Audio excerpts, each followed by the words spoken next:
Usa ka trono sa matag kasing-kasing. Efeso Kapitulo 3 versikulo 17. Aron si Kristo pinaagi sa pagtuo, magpuyo diha sa inyong mga kasing-kasing. Gipalit kita sa Dios o giangko niya ang usa ka trono sa matag kasing-kasing. Ang atong mga hunahuna ug mga lawas kinahanglan ipailalom kaniya, ug ang kinaiyanuhon nga mga gawi ug mga gana kinahanglan himuon nga masunod sa mas taas nga mga panginahanglan sa kalag. Apan dili kita makabutang og pagsalig sa atong mga kaugalingon niini nga buhat. Dili kita makasunod nga luwas sa atong kaugalingong giya. Ang balaang espiritu kinahanglang magbag-o ug magbalaan kanato. Sa pag-alagad sa Dios kinahanglang walay tunga-tunga nga buluhaton. Sa diha nga ang kasing-kasing mahinluan gikan sa sala, si Kristo gibutang sa trono nga ang pagpatuyang sa kaugalingon ug ang gugma sa yutan-on nga bahandi kanhi giokupar. Ang dagway ni Kristo makita diha sa pagpahayag sa panagway.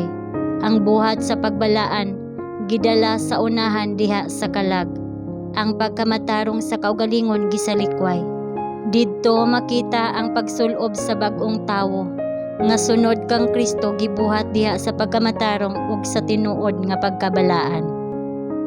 Apan kitang tanan uban ang nawo nga wala mabuksi, nagasilaw ingon sa usa ka salamin sa himaya sa Ginoo.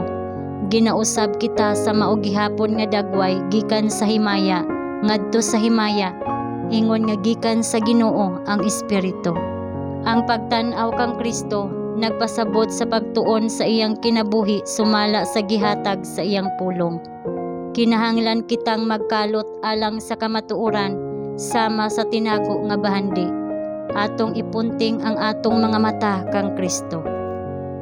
Kun atong dawaton siya isip atong personal nga manluluwas, kini naghatag kanato og kaisog sa pagduol sa trono sa grasya. Pinaagi sa pagtan-aw kita mausab, moral nga nahisama sa usa nga hingpit sa kinaiya. Pinaagi sa pagdawat sa iyang giisip nga pagkamatarong. Pinaagi sa makapausab nga gahom sa balaang espiritu.